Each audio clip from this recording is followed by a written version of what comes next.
Olá, alunos, bem-vindos à nossa aula de português. Hoje, 22 de março, segunda-feira, o início da nossa apostila de número 6. Então, nossa aula de português de hoje, nós vamos fazer a leitura de um conto Os Sete Corvos, primeira parte. Depois, nós vamos trabalhar a interpretação do conto na página 18 do livro. Então, a leitura é na página do conto, está na página 16 e 17. Eu vou fazer a leitura aqui no vídeo, vocês assistem o vídeo, mas depois é interessante que vocês façam a leitura individual. É importante que vocês leiam, não deixem de ler, gente, porque senão vocês não vão desenvolver a leitura. Isso não é só, tia, eu sei ler, não é só para você aprender a ler. Você lê para você abrir a sua mente, para que você possa interpretar melhor, produzir melhor, né? Pessoas que leem, que têm o hábito de leitura, com certeza a visão de mundo é outra, tá bom? Então tá aqui, nós vamos lá para a nossa atividade de português, que tá aqui na segunda folha, tá? Então aqui tá falando que vocês observem que tem o cabeçalho, que é importante que vocês preencham. Falando que nós vamos fazer a leitura do conto Os Sete Corvos e também vocês estão relembrando outros contos. Vocês conhecem algum conto? Por exemplo, quem já leu o conto A Branca de Neve e os Sete Anões? Quem conhece aquele conto Aladim e o Gênio da Lâmpada? Então, eu acredito que muitos de vocês conhecem até outros contos. Então, lá no final da atividade dessa semana de português, a aula de quinta-feira, vocês vão estar escrevendo alguns nomes de contos que vocês conhecem, que já leram, tá bom? Mas a atividade de hoje é a leitura e a interpretação da página 18. Então, vocês assistem o vídeo antes de vocês realizar a atividade, porque assim vocês vão entender o que é para fazer, tá bom?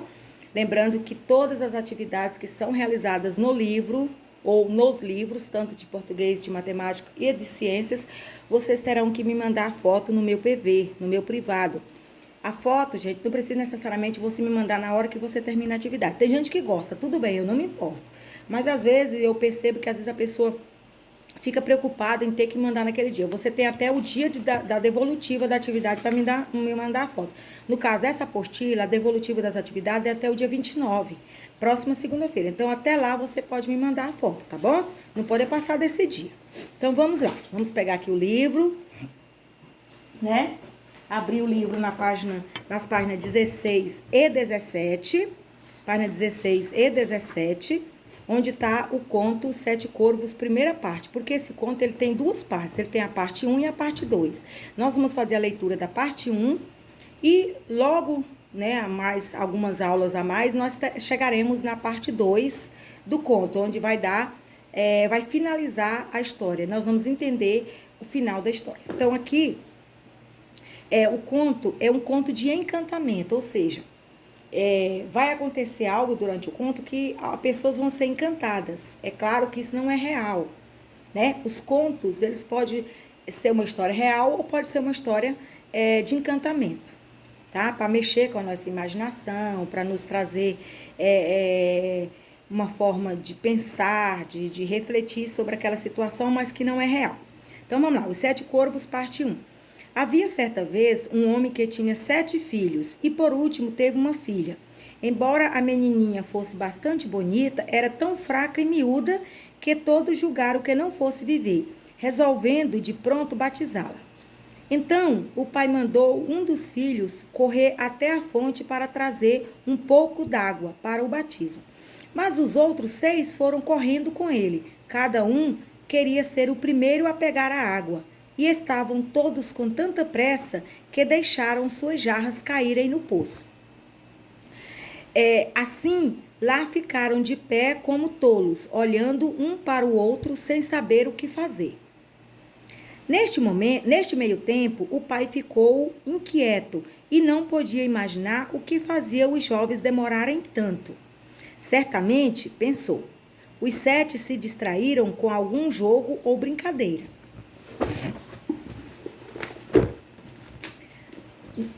Mas depois de esperar bastante e os filhos não retornarem, O pai enfureceu-se e desejou que os 7 se transformassem em corvos. Deixa eu tirar essa apostila aqui. Se transformassem em corvos. Mal havia esbravejado o seu desejo quando ouviu um crocitar sobre a sua cabeça e, olhando para cima, avistou 7 corvos pretos voando e revoando em círculos. O pai, embora arrependido ao ver seu desejo realizado, não via como o feito pudesse ser desfeito e se consolou como pôde pela perda dos 7 filhos com a sua querida filhinha, que logo tornou-se mais forte e cada dia mais bonita. Por um longo tempo, ela não soube que tivera irmãos, pois seu pai e sua mãe... Seu pai e sua mãe cuidavam para não falar neles em sua presença. Mas um dia, por acaso, ela escutou algumas pessoas neles falarem. Sim, diziam, ela é de fato bela, mas ainda assim é uma pena que os seus irmãos tenham se perdido por sua causa. Então a menina muito sofreu, correu até o pai e a mãe, perguntando se um dia tivera irmãos e o que acontecera a eles. Aí os pais não mais ousaram esconder-lhe a verdade, mas lhe explicaram ter sido a vontade dos céus e que o seu nascimento fora apenas uma causa inocente de toda a história. Mas a menininha, depois disso saber, sofria e sofria todos os dias, tristemente, e se julgava na obrigação de fazer o que pudesse para trazer de volta os irmãos. E não mais teve descanso e nem paz, até que, por fim, um dia fugiu, partindo o mundo afora ao encontro dos irmãos para libertá-los, onde quer que pudesse estar e custasse o que custasse. Então, pessoal, vocês viram aqui que conta a história de uma família, né, que tinha pai, mãe, 7 filhos e, por fim, nasceu uma menininha. Então, 8 filhos, né, 7 homens e uma menina. Só que a menina, ela nasceu muito linda, mas nasceu muito fraquinha, né? E aí as pessoas diziam que provavelmente ela não ia sobreviver e orientaram a família que a batizassem. Antigamente as pessoas diziam que criança que não poderia morrer sem batizar, então teria que batizar. Aí o que acontece? O pai pediu um dos irmãos que fosse até um córregozinho, né? Buscar água, um local onde tem água. E ele levou uma jarra, só que os outros 6 irmãos também queriam ir. Cada um queria fazer, né, de chegar primeiro com a jarra de água. Só que lá eles se distraíram e as jarras caíram dentro do poço e eles ficaram com medo de retornar para casa sem a água, com medo do pai brigar. E aí o pai esperou. Já que eles não apareceram, o pai muito enfurecido, muito bravo, desejou que eles se transformassem em corvos. Mal ele desejou, quando ele olhou para cima, ele viu 7 corvos voando sobre sua cabeça, né? Voando ali. E aí ele se arrependeu, mas ele não sabia como voltar atrás. E aí, né? E aí eles esconderam, o pai e mãe esconderam, e a menina cresceu, se tornou uma moça bela, forte, né? Inteligente. E ela não sabia da existência desses irmãos, até que um dia ela escutou algumas pessoas comentando, e ela correu para casa, chegou em casa, perguntou aos pais, e os pais resolveram não lhe esconder. Contaram toda a verdade, e a partir daquele momento ela ficou muito triste, muito revoltada, e com um desejo muito grande de encontrá-los, até que um dia ela partiu à procura desses irmãos, que nós vamos ver o final, né, o resultado dessa partida, o final, quando nós lermos a segunda parte do conto, tá bom? E eu não vou contar agora para não perder o encanto, não perder a vontade e a curiosidade de vocês, tá bom? E aí agora nós já lemos o texto, nós entendemos o texto, né?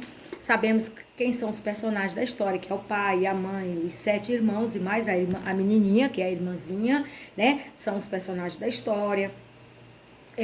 O texto, né? O conto começa assim: havia certa vez, então é uma história já acontecida, nós não sabemos quando que aconteceu essa história, porque aqui não diz que foi há 1 ano, se foi há 1 mês, se foi há 6 meses, se tem a data certa. Havia, né, certa vez, um homem. Então havia, esse aqui é um verbo, né, o verbo haver, e ele está no passado, então já aconteceu, é uma história que nós estamos contando que já aconteceu, mas nós não sabemos quando aconteceu, só sabemos que está no passado. Não sei se é um passado distante, é um passado próximo, né? E aí, nós vamos agora lá para a página, vou pegar o outro livro que não está respondido, a página 18, tá, pessoal? A página 18, onde está a interpretação. Hoje, a aula de hoje era a leitura, o entendimento, e vocês vão fazer a interpretação das questões de 1 a 4, tá? Então, a página toda. Então, o que está pedindo aqui? Que a primeira questão fala assim, você já tinha ouvido ou lido contos com situações de encantamento? Comente sobre isso com a turma. Então, quem lembra, por exemplo, Aladim e a Lâmpada Maravilhosa é um conto de encantamento, né? Aí tem um conto, Os Sete Anões, né? Que não é um conto de encantamento. Então, os contos, eles podem ser de encantamentos ou não. No caso, Os Sete Corvos é um conto de encantamento, por quê? Porque quando o pai, ele fez um desejo de que naquele momento de fúria dele, que os 7 filhos se transformassem em corvo, eles se transformaram. Então, eles se encantaram, é um conto de encantamento, tá? Quem são os personagens da parte 1 dessa história? Eu disse ainda agora, os personagens são o pai, a mãe, os 7 irmãos e a menininha, que é a filha, né? A filha mais nova. Copie o trecho que descreva como era a menina logo que ela nasceu. Como é que era a menina quando ela nasceu? Era o quê? Era linda, porém frágil, né? Muito fraca e frágil. Então, assim, por isso que eles acharam que ela não ia escapar, né? Então, você vai lá, né? No primeiro parágrafo da história, você vai encontrar lá essa frase, que ela nasceu, teve uma filha, embora a menininha fosse bastante bonita, era tão fraca e miúda, que todos julgaram que não fosse viver. Então, ela era linda, frágil e miúda. Então, quando ela nasceu, ela era dessa forma. Com o passar do tempo, como ela se tornou? Com o passar do tempo, a menina se tornou linda e muito, né, forte, corajosa. E aí, então ela reverteu esse quadro dela de frágil, miúda, ela se tornou uma pessoa forte, mais linda ainda, né, que ela já era linda, forte, corajosa, tá? No conto Os Sete Corvos, a história começa assim. Havia certa vez um homem que tinha 7 filhos e, por último, teve uma filha. Não é possível saber a data exata em que a história aconteceu. Claro que não fala. Se fosse possível, faria alguma diferença para o sentido que foi contado? Por quê? Você acha que faria sentido se tivesse uma data específica? Se falasse assim, há um ano atrás, um homem que tinha 7 filhos, você acha que faria diferença no conto, se tivesse a data? Ou não faria diferença nenhuma, né? Eu acredito, né? Eu não vou falar a resposta assim, mas eu acredito que você já tem aí, imagina que sim ou que não, tá bom? E aí vocês vão dizer. Aí vem, letra B da número 4. Veja a seguir algumas possibilidades que se iniciam uma história. Marque com X as alternativas com expressões que poderiam ser usadas para dar início aos contos como esse no lugar de havia certa vez. Então, o nosso conto, Os Sete Corvos, parte 1, começa assim, havia certa vez. Quais desses aqui você vai marcar um X, você vai marcar em mais de um, que poderia ser substituído por isso aqui? Então, existem mais de um, né? Ao invés de colocar certa vez, poderia colocar era uma vez, poderia colocar na época dos reis e das rainhas, poderia também colocar no ano de 1378, poderia também colocar muitos e muitos anos, poderia também colocar ontem, no dia 23 de março. Aí vocês vão marcar um X e quais opções quais opções dessas aqui poderia ser substituída havia certa vez e não alterar nada dentro do texto, do tempo, não alterar nada em relação ao tempo. Então, aqui, quando a gente fala em que época aconteceu a história, a gente está falando de quê? De tempo, né? Quanto tempo aconteceu? Aqui nós sabemos quanto tempo aconteceu a história, nós não sabemos. Sabemos que está no passado, mas não sabemos quando aconteceu, porque não tem uma data específica, tá bom? Então, pessoal, era isso a nossa aula de hoje. Espero que vocês tenham entendido. Se surgirem dúvidas, vocês sabem que eu estou sempre à disposição de vocês para tirar qualquer dúvida, tá? Pode me acionar no grupo ou no privado, que eu estarei respondendo a vocês as dúvidas de vocês. E muito obrigada pela atenção de vocês. Boa aula e amanhã estarei de volta com a nossa aula de ciências.